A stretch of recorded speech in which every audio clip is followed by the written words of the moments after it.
So right now we're soaping in James, the fourth chapter, and I encourage you to read the entire fourth chapter and focus in on verses 1 through 3. I'm just going to read verse 1. What causes fights and quarrels among you? Don't they come from the desires that battle within you? This is such an interesting and curious statement that James makes. And James was a leader of the early church. And James is saying, hey, these fights and these quarrels that are going on in the church, these separations in relationships, and sometimes we'll see people walking away from relationships, walking away from teams, walking away from family relationships, walking away from work relationships. All these fights on the outside actually start with an unmet desire that happens on the inside. And so often when a fight happens, we focus on what someone else did or what someone else didn't do instead of focusing in on what actually was unmet within our own hearts. And so this is how it works.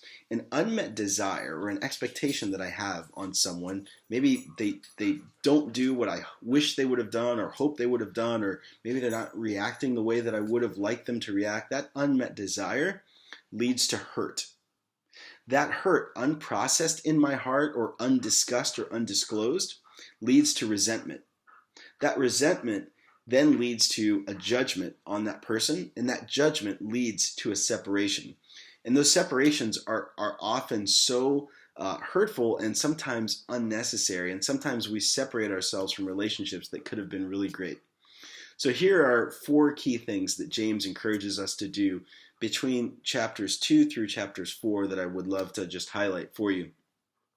So how can we avoid these unmet desires creating eventual separation and judgment in the church and on our teams? The first is that we can be mindful of our expectations. Let's be mindful of our expectations and our desires. Sometimes we have desires and expectations of people that we haven't even communicated, and some of them are even unrealistic. Number 2, we can go to God with those desires. God has a way of helping check our desires and refocus them. We should also go to God with our disagreements and with our hurt, because He can help us process that hurt. Number 3, whenever we are hurt after going to God, let's go directly to that person.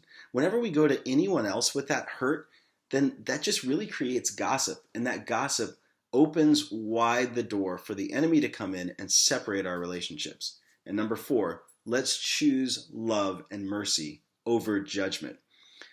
James says in the second chapter that mercy rules or triumphs over judgment.